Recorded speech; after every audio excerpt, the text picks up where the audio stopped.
Hello everyone, welcome back to our channel Mechanism Classes. Harish this side, wishing you all very warm greetings.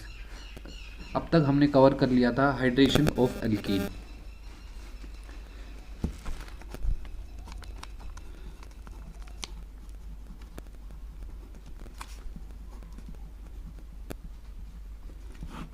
इसके through हमने जाना था कि ये alkene है, इसका हाइड्रेशन करवाएंगे, then we will get this product। लेकिन साइंटिस्ट्स को इस रिएक्शन के बाद ऐसा कुछ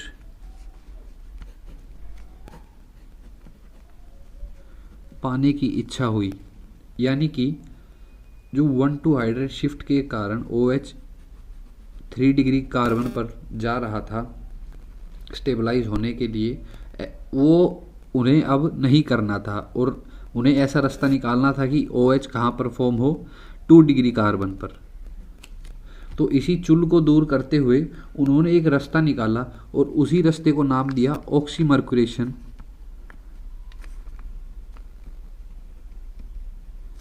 एंड डीमर्क्यूरेशन। समझते हैं और जानते हैं कि इस चुल का निवारण उन्होंने कैसे किया। हमारी स्टोरी और थ्योरी शुरू होती है यहाँ से। उन्होंने एक एल्कीन ये और इसका रिएक्शन करवाया 2 स्टेप में। First step was HgOAc whole twice with H2O, hydration यहाँ भी किया उन्होंने। Then second step was reduction by using NaBH4 sodium borohydride. ठीक है, अब इसका मैकेनिज्म समझते हैं। हमें पता है HgAOAc होल ट्वाइस ऑक्सीजन ज़्यादा इलेक्ट्रोनेगेटिव होते हुए इलेक्ट्रॉन डेंसिटी को अपनी तरफ पुल करेगा और Hg पर डेल पॉजिटिव चार्ज का फॉर्मेशन होगा। और एटॉमिक नंबर मरकरी का क्या है 80, तो इसकी इलेक्ट्रॉनिक कन्फिग्रेशन होगी 4f14 5d10 6x2। और HgOAc होल ट्वाइस में इसकी ऑक्सीडेशन स्टेट है +2, यानी कि 6x के 2 इलेक्ट्रॉन तो जा चुके, बचते हैं 5d के 10 इलेक्ट्रॉन्स।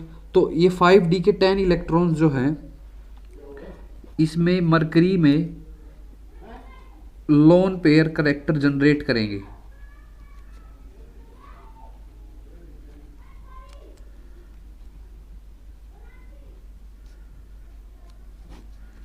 इसी पॉइंट के बिहाफ पे ये पूरी रिएक्शन डिराइव होती है। वो कैसे?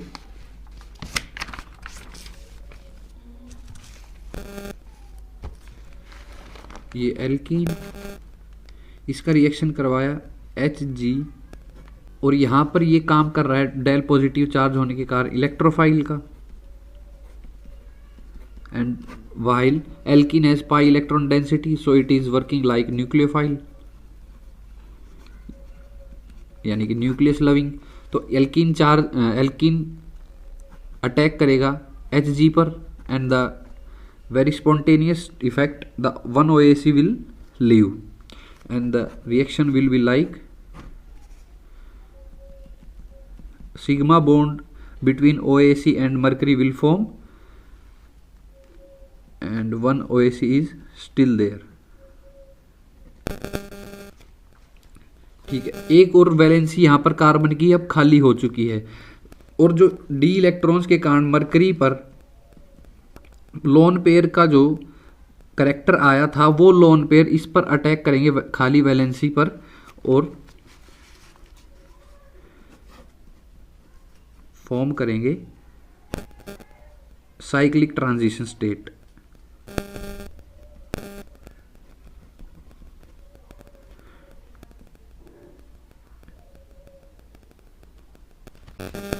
अब यहाँ पर हमें पता है मरकरी पर डेल पॉजिटिव चार्ज है, तो ये इलेक्ट्रॉन डेंसिटी पुल करेगा इस कार्बन से और इस कार्बन से, और यहाँ पर इलेक्ट्रॉन डेंसिटी पुल आउट हो गई, डेल पॉजिटिव चार्ज इन दोनों कार्बन पर भी फॉर्म हो गया। अब बात आती है H2O की।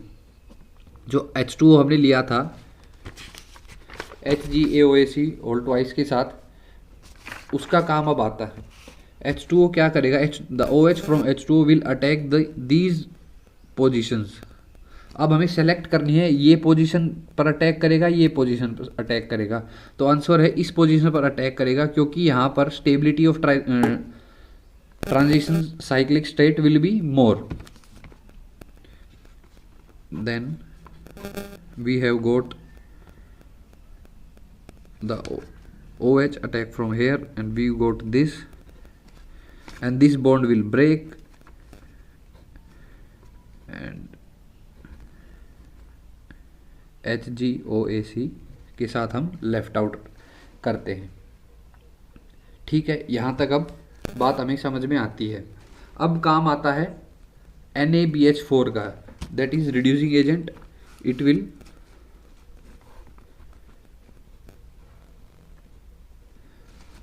गिव हाइड्रोजन, एंड हमें इतना याद रखना है बस, इस जो हाइड्रोजन देगा वो HgAOC की जगह पर लग जाएगा और ये लेफ्ट आउट हो जाएगा, and we will gate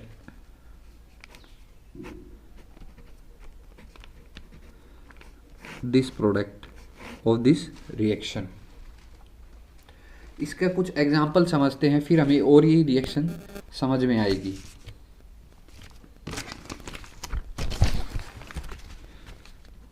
example number 1,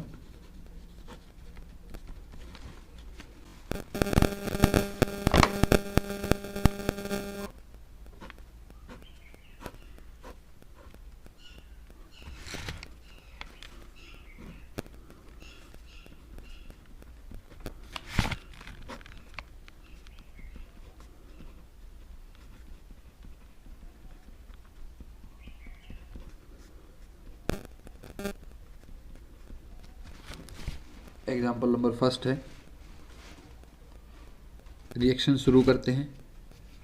the alkene will react with HgAOAC whole twice and it will form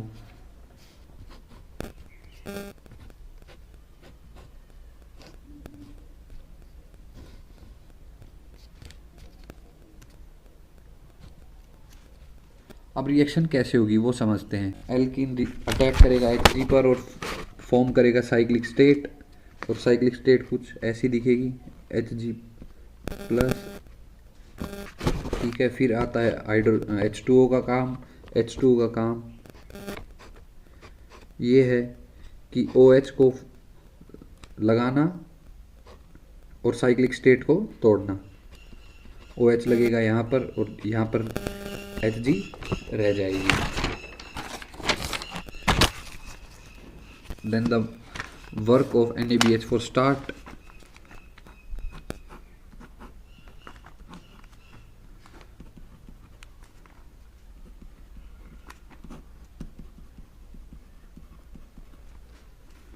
And we finally got our product.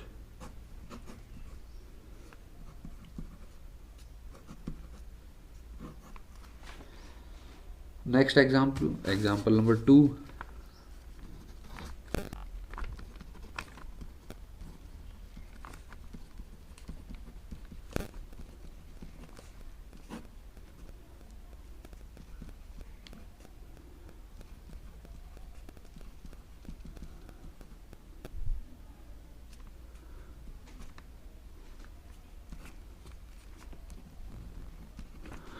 यहाँ पर देखिए मरकरी आ गया, तो हमें तब की तब समझ जाना है ऑक्सीमर्कुरेशन एंड डीमर्कुरेशन होनी है।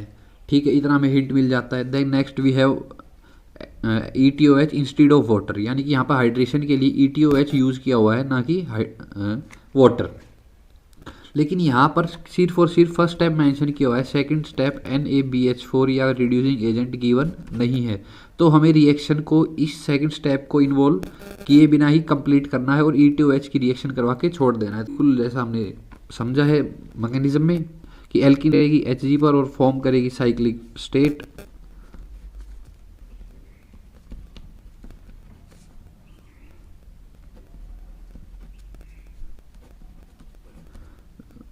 and this mercury has slightly positive charge.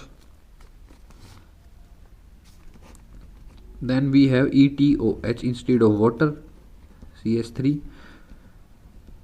CH2 all thrice CH. तो अब हमें करना ये है, और ध्यान भी यही रखना है कि एज यूजुअल जैसे हमें मैकेनिज्म में दिखाया गया कि H2O ही गिवन होता है, जो इनिशियल रिएक्शन हुई थी ऑक्सीमर्कुरेशन डीमर्कुरेशन की, तो हमें एग्जाम हमें क्वेश्चन में हमेशा यही ध्यान रहता है कि H2O आएगा, लेकिन जैसा भी रिएजेंट गिवन है ETOH, तो ETOH के ही अकॉर्डिंग हमें रिएक्शन प्रोसीड करनी है, और उसमें अगर रिडक्शन लास्ट स्टेप में करवा रखा है तो ही प्रोडक्ट हमें उस हिसाब से बनाना है। तो ETOH है तो हमारा प्रोडक्ट हो जाएगा Hg और इस पर OET, ये हमारा फाइनल प्रोडक्ट है। ठीक है, अब यहाँ तक तो ठीक था, एक और क्रिएटिविटी सोची वो कुछ, लेकिन अब साइंटिस्ट चाहते थे कि प्रोडक्ट बने कुछ ऐसा। पहले हमने OH यहाँ पर लगाया, उससे भी पहले हमने OH 3rd डिग्री कार्बन पर लगाया, ऑक्सीमर्कुरेशन डीमर्कुरेशन में हमने कार्बन लगाया 2 डिग्री पर, अब चाह रहे हैं हम 1 डिग्री पर।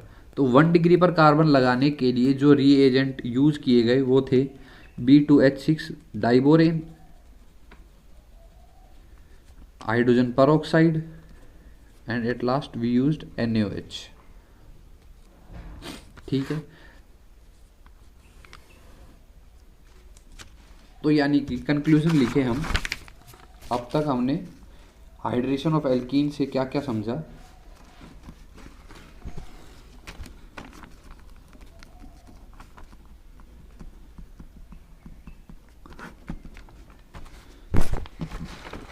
सबसे पहले ये alkene H3O positive, then we got OH on 3rd degree carbon because of 1,2 hydride shift. Secondly, we got OMDM oxymercuration demercuration, and product we got is that the OH is on 2nd degree carbon, and third we got hydroboration oxidation.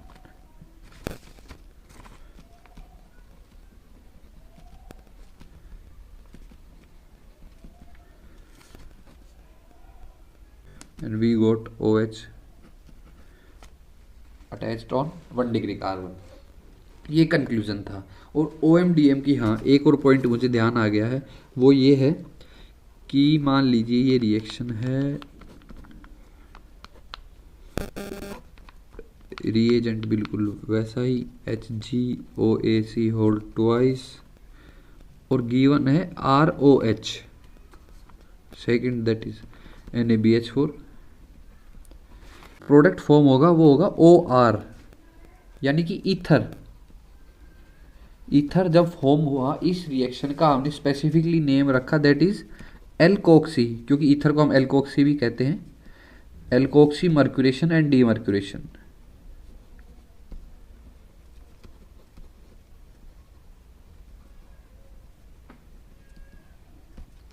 ठीक है, पहला point हो गया OMDM का। Second important point बिल्कुल ये है कि OMDM follows Marconi coaddition and rearrangement of carbocation does not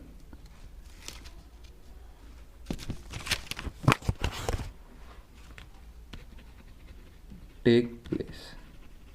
ऐसा क्यों है? रीअरेंजमेंट ऑफ कार्बोकैटायन क्यों नहीं होती? क्योंकि कार्बोकैटायन का फॉर्मेशन होता ही नहीं है ऑक्सीमर्क्यूरेशन डीमर्क्यूरेशन में। मैकेनिज्म देखते हैं हम इसका।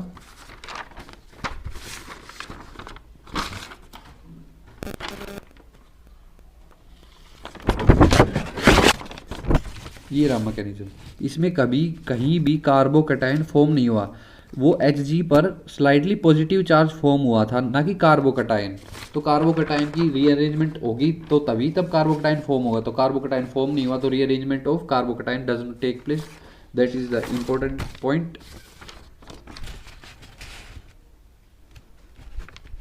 ठीक है, अब हम बात करते हैं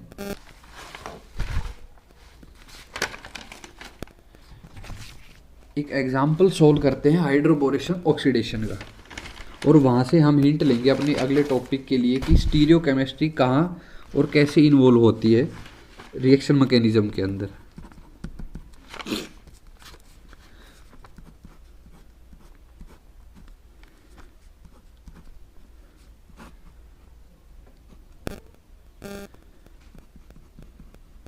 NBS H2O हाइड्रोबोरेशन ऑक्सीडेशन का reagent. NBS nitrogen bromosuccinimide will give Br positive, मतलब ये भी साइक्लिक स्टेट फॉर्म करेगा। वो देखते हैं कैसे होगा, कुछ ऐसा। मैं बस आपको अभी हिंट दे रहा हूँ कि स्टीरियोकेमिस्ट्री कैसे आएगी, मैकेनिज्म भी हम समझेंगे। तो Br पर जो लोन पेयर है वो अटैक करेंगे यहाँ पर और फॉर्म होगी